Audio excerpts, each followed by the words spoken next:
5 गो मजदूर गइल बा खेत में सोहनी करे खतरा। हम सोच रहल बनी कि मजदूरन के हम खाना पहले पहुंचा दी कि जितना गरीब किसान में कुछ कर्ज रुपया बटले बनी वो कर्ज वसूली करे खतरा जाई। कर्ज तो खैर कबो वसूली हो सकेला, लेकिन मजदूर के अगर भर पेट अनाज ना मिली तो बढ़िया से हमर कमो न करी। चल रहल बनी पहले मजदूर के खाना पहुंचाए, ओकरा बाद में आए तो जितना गरीब किसान में कर्ज रुपया बटले बानी वो कर्जा वसूली करे खतरा चला हो। हरि राम हरे कृष्णा, भगवान हमसे झूठ न बोलाओ। चल रहल बनी हमार नाम शंकर है। हम घर के बहुत गरीब आदमी बानी। खेत में मेहनत मजदूरी करी ने और वही मेहनत मजदूरी के पैसा से अपना भाई अजीत के अपना बेटा गोपाल के पढ़ाई लिखाई ले। आज पता नहीं खे लागत कि केकारवा कहाँ बा, ओकर भौजी कहाँ बाड़ी। अच्छा आवाज लगावता नहीं कहीं हुई हन तो जरूर आई हन।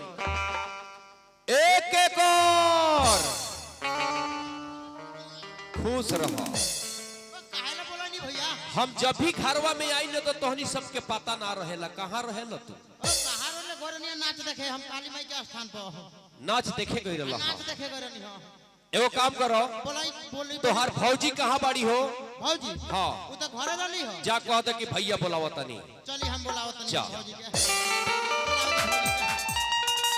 हो भौजी हो, ओ भौजी बोलत नहीं। खुश रहा का हो, काहे लचिरा तारा? भैया बुलावत ना, हम काहे लचिलाई। चलो भैया के लगे।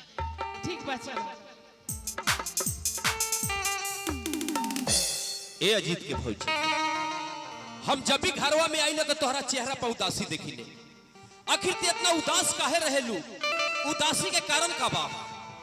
का बताएं जी, आज घर में एको मुट्ठी कोनो अनाज नहीं खे, ताकि अजीत बबुआ गोपाल बेटा आई लो आवती हमरा से खाए के मांगी लो।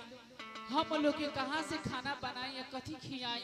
का अपना घर में एको मुट्ठी चावल नहीं खे? ना जी। हे भगवान, अब हम का करी? ऐसे उदास बाड़ू। हां ए अजीत के भौजी, हम महादेव के पुजारी हई। महादेव जी के कृपा रही तो कभी कोनो बात के कमी ना होई। तू काहे चिंता करेलू? तू फिकर मत कर, कहीं से ना कहीं से महादेव जी जरूर पूरा करी। हम अब अंदरवा तरह से कुछ बात करे के चाहता। ठीक बा चल।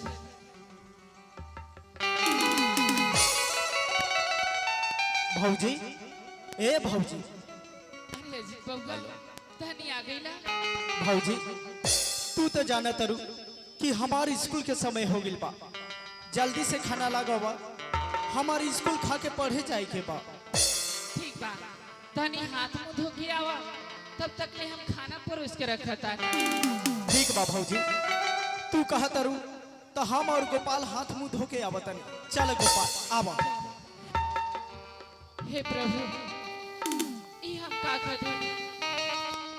घर में तो एको मुट्ठी कोनो अनाज नहीं खे कि हम खाना बनाए।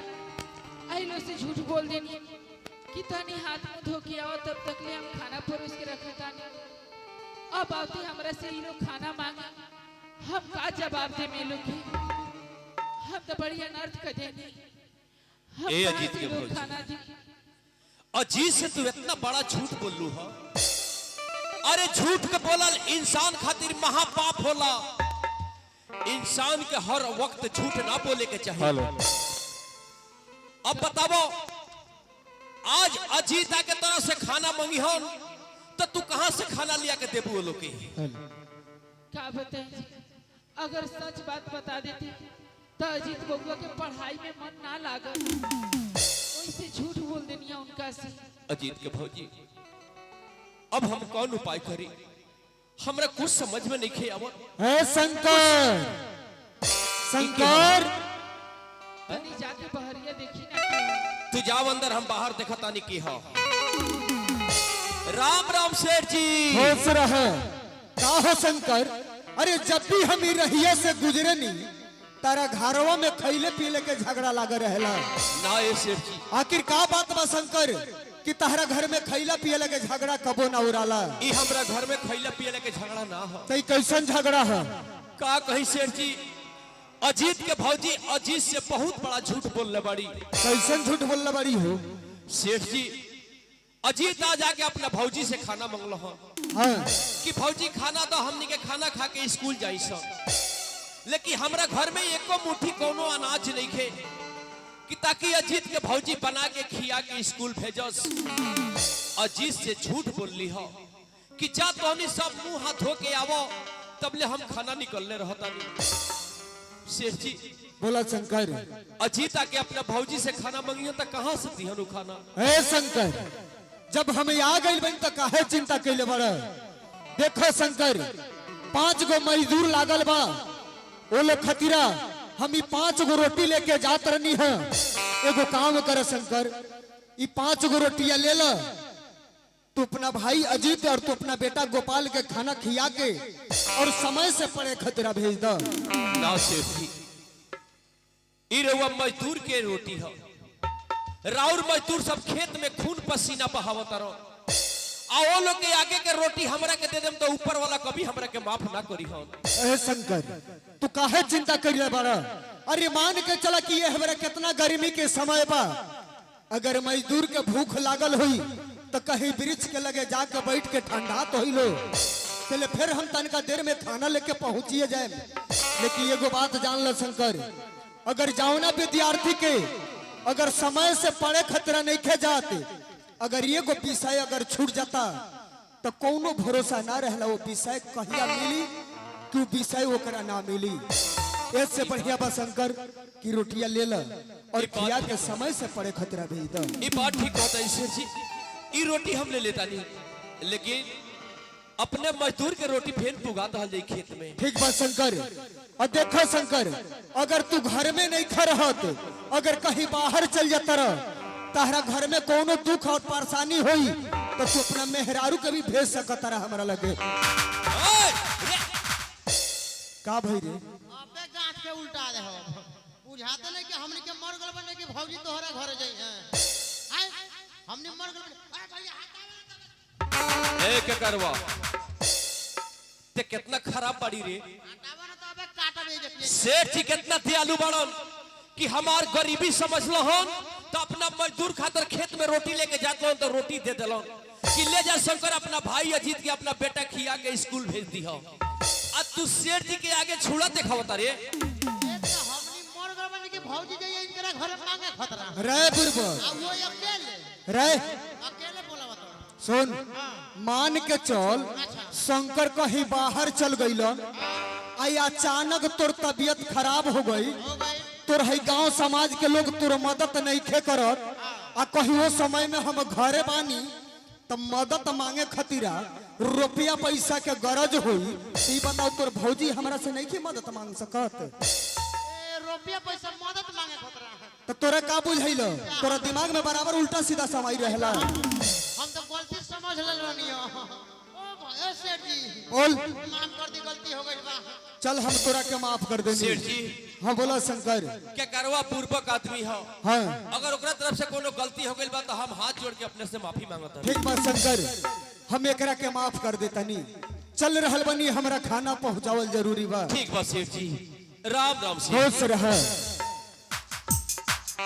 अजीत के भौजी, हम तरह से कहनी अनु कि हम महादेव के पुजारी हई, महादेव जी की जब कृपा रही तो कभी कोनो बात के कमी ना हुई।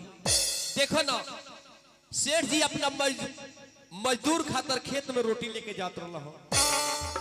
जब हमार दुख भरी कहानी सुनल हो तो कहलन कि ये शंकर ई रोटी ले लो, अपना भाई अजीत के अपना बेटा गोपाल के खिया के स्कूल भेज दी। ई लो रोटी। हाँ जी, हमने के गांव के सेठ जी कितना दयालु इंसान बने कि सब गरीब की मदद करत रही। ई रोटी खिया के अजीत बबुआ के गोपाल बेटा के हम पड़े भेज देता। खिया दे जाके, खुशी खुशी खियावो। अभी आओ तो हाथ मुंह धो के। भौजी देखा, हमनी के मुंह हाथ धो के चले नी, जल्दी से खाना खिलावा, हमरा के पढ़े जाए के बा। ठीक बा, तने बैठा, हम खाना परोस देता नहीं। आवा गोपाल आई बैठा। ये रोल पर खुश होके प्यारे प्रभु राम जी के तरफ से 20 रुपया का प्राइज आइल बा। हमरा तरफ से, हमरा कंपनी की तरफ से लाख लाख धन्यवाद बा। अजीत बबुआ तने दोनों चचे भतीजा खाना खा। ठीक बा भौजी। एक मिनट ओ अजीत भैया का हरे ओ मन 5 गो रोटी बा। काये में 5 गो रोटी बा? 5 गो रोटी बा ओई में। कहे के का चाहत रे? कहे के मतलब ये बा कि एक गो तोहनी के खा ले जा आ 3 गो हमरा के दे दे, हम अकेले चाप ली। रे बेहुदा, हमर पढ़ाई करे के बा, दिन भर कलम चलावे के बा। अच्छा आये में 5 गो रोटी बा तो हमनी एके गो रोटी खा के स्कूल पढ़े चल जाओ। आ तोरा घरे रहे के बाद अकेले 3 गो रोटी खइबे? ये तो हमरा खेत में कुदारी नहीं के चलावे के। सुना एके कर आई काहेला झगड़ा करता रहा। प्रभु राम प्यारेपुर के तरफ से 20 रुपया ही आइल बा। पहले का बड़ा गई रही हो। काहेला वो लोग से झगड़ा करता रहा। देखा वो लोग के पढ़े जाए के बाद पढ़ाई छोड़ के दोबारा घरे नानू आई लोग खाना खाए। बाद में हम तारा खातिर ढेर रोटी बना दे, तू खा के चल जाइए खेत में काम करे। वो लोग के खाना खा के जाएगा पढ़े, तहनी खाना खा। का कहले रे? भौजी ई का अजीत बबुआ तू खाना पर से काहे उठ गईला? भौजी ई बतावा कई रोटी तो हर हाथ के बनावल ह? अजीत बबुआ ई रोटी खुद हम अपना हाथ ही बनौले बानी। ना भौजी ना, अरे जो रोटी तू अपना हाथ से बनावलू उ रोटी से खुशबू आवेला। आज हम ई रोटियां खाई जात रहनी ह, ई रोटियां से बदबू आवता। बताओ भौजी ई रोटी कहाँ से आई है? बताओ भौजी रोटी कहाँ से आई है? देखा अजीत तू जिद मत कर, चुपचाप खाना खा के पढ़े चल जा। ना भौजी ना, जब ले तू हमरा के ना बताइबू कि रोटी कहाँ से आई है तब तक ई रोटी खा के हम स्कूल पढ़े ना जाए। भौजी हमार विश्वास करा, ई रोटी खुद हम अपना हाथ ही बनौले बानी। समझ गई नी भौजी, हम सब समझ गई नी। तू हमरा से कुछ छुपावत अरु भौजी, हमरा से कुछ छुपावत अरु। हमरा के सच नहीं के बतावे के चाहत, हम खुद चल के भैया से पूछ लेते नी भौजी। भैया ए भैया, भैया का हो, का बात बा? भैया रउआ तो शंकर भगवान के परम भक्त है। रउआ जीवन में कबो झूठ ना बोली ने। रउआ शंकर भगवान की क्रिया बताई भैया ई रोटी कहाँ से आई है? अजी एगो इतना बड़ा, इतना छोट मोट बात पूछे खातर तू हमारा महादेव जी के कसम धरा देलो। बताई भैया ई रोटी कहाँ से आई है? भैया अजी का हम जीवन में तारा से कभी झूठ बोलल बानी कि आज भोले बाबा के कसम धरा कि तू अच्छा ना कइल हो। ए रोटी के बारे में जाने के चाहता रहो। हाँ भैया, हम ई रोटी के बारे में जाने के चाहते नहीं भैया। तो सुनो अजी, जब तू अपना भौजी से आगे खाना मंगला हो तो आज अपना घर में एको मुट्ठी चावल ना रलो कि तोहार भौजी बना के आ तहनी के खिया के स्कूल भेजस। तोहार भौजी तरह से झूठ बोलली हो कि जा तहनी के मुंह हाथ धो के आवत ले खाना निकलने रहता। तारा गईला के बाद में सारा बात तोहार भौजी हमरा से कहली हो। तब तक सेठ जी यही रास्ता से चल जात रहो। हमार दुख भरी कहानी सुनलो तो कहलन कि ए शंकर ई रोटी हम मजदूर खातर लेके जाता नहीं, ई रोटी तू ले लो और ले जाके अपना भाई अजीत के, अपना बेटा गोपाल के खिया के स्कूल भेज दी हो। अजीत ई रोटी तारा भौजी के बनावल ना हो, ई रोटी सेठ जी के घर के हो। एकरा मतलब कि हमनी भीख मांग के रोटी खाई के पड़ता। ई भीख के रोटी हम ना खाए। ए अजीत ई भीख के रोटी ना हो। अरे सेठ जी बड़े दयालु हुआ, गरीब सब पे दया माया करत रहेलो। अरे हमार सब मजबूरी दिक्कत समझ के आई रोटी देला हन, खा ला भाई, आई स्कूल चल जा, स्कूल के समय हो गइल बा। ना भैया ना, ई भीख के रोटी हा। ई भीख के रोटी ह जौन आज हमरा के रौकी सेठ देके गइल बाड़े। आज ही ततना खुद गर्जे नहीं खे कि भीख के रोटी खाई। भैया आज हम रउआ से एगो बात कहे के चाहतनी भैया। भैया आज के बाद हम पढ़ाई लिखाई ना करब। हम पढ़ाई लिखाई छोड़ के बाहर कमाई जब भैया, बाहर कमाई जब। ए अजीत ये तू का कहत रहा भाई? अरे हम अपना दिल में तमन्ना रख ले बानी कि अपना भाई के पढ़ा लिखा के एगो बहुत बड़ा अफसर बनाए, ताकि ये गांव ये पंचायत के लोग कहे कि शंकर दूसरे के खेत में मेहनत मजदूरी करके अपना भाई के पढ़ा लिखा के एगो बहुत बड़ा अफसर बनौला हो। तोहरा आगे हाथ जोड़ के कहता नहीं भाई, हमार सपना अधूरा रह जाई। रोटी खा लो, स्कूल चल जा। ए भैया ई रउआ का करतनी भैया? रउआ सामने, रउआ हमरा सामने हाथ जोड़तनी ना भैया ना, ऐसा मत करी। राउत हाथ जब भी उठे हमरा का आशीर्वाद देवे खातिर उठे भैया। हम जानतनी कि रउआ अपना दिल में तमन्ना रखले है हमरा के पढ़ा लिखा के एगो बहुत बड़का आदमी बनावे के। लेकिन भैया हमनी बहुत गरीब आदमी बानी। एगो रउआ कमैला से घर ना चल सकेला भैया। भैया राउर सामने हम हाथ जोड़तनी, हमरे के बाहर जाए दे भैया, हमरे के बाहर जाए दे। अजीत के भौजी समझाओ इनका के, ई पागल हो गइल बड़ा, समझाओ इनका के। अजीत बउआ तू बाहर के हाल नहीं जाना। अरे बाहर में लोग जाके दर दर के ठोकर खाला, तू कहाँ जीवा बाहर? अरे आज घर में अनाज के दाना ना रहा तो का हो गई? काल से तोहार भैया कमाए, हम ढेर रोटी बना धेल करे, तू खा के पढ़े जाइया, बाहर जाए के नाम मतलब बउआ। भौजी ए भौजी हम जानतनी कि बात हमर दिल रखे खातिर कह रहल बाड़ू। भौजी तोहनी के गरीबी हमरे से देखल लेके जात भौजी, हमरे से देखल लेके जा। हमरे के बाहर जाए तो भौजी, हम बाहर से पैसा कमा के आना, हमरे के गरीबी दूर हो जाए भौजी। हमरे के बाहर जाए तो तोहरा के हमार क्रिया, हमरे के बाहर जाए तो भौजी। ठीक बा अजीत बउआ, जब तू अपन क्रिया दे देला हम थोड़ा के ना रोके। लेकिन ये बतावा कि बाहर जाके अपन भैया भौजी के भुलात ना नु जीवा। ए भौजी ई तू कैसन बात करत रू? बचपन में हम अपना माई बाबूजी के ना देखनी। हमर माई बाबूजी हमरे के बचपन में छोड़ के चल गए, लेकिन माई बाबूजी के प्यार तो तोहनी से मिलल है। आ केहू बेटा अपना माई बाबूजी के भुला सकता? ऐसा कबो ना होई भौजी, हम बहुत जल्दी लौट के आ।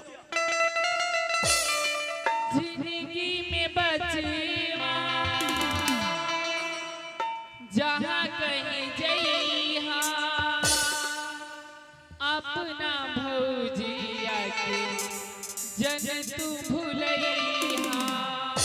तू ही भौजाई तू हमार माई, तोहरा से मिलल हमर प्यार दुलार। गंगा जैसन भौजी हमार हो, गंगा जैसन भौजी हमार। देवर जी तू ता लक्ष्मण की अवतार, देवर जी तू ता लक्ष्मण की अवतार। गंगा जैसन भौजी हमार हो, गंगा जैसन भौजी हमार।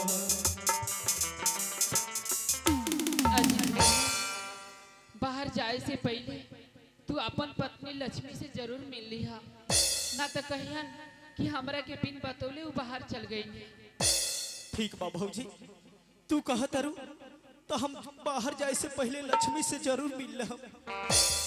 भैया भैया हमरा का आशीर्वाद दी भैया, हम चलत बानी। अजीत आखिर तू अपने कहल कैला, ठीक बा जा भाई, लेकिन अपने आप के ख्याल रखिया। कोनो ऐसा दिक्कत बुझाई तो अपना भैया के जरूर याद करी।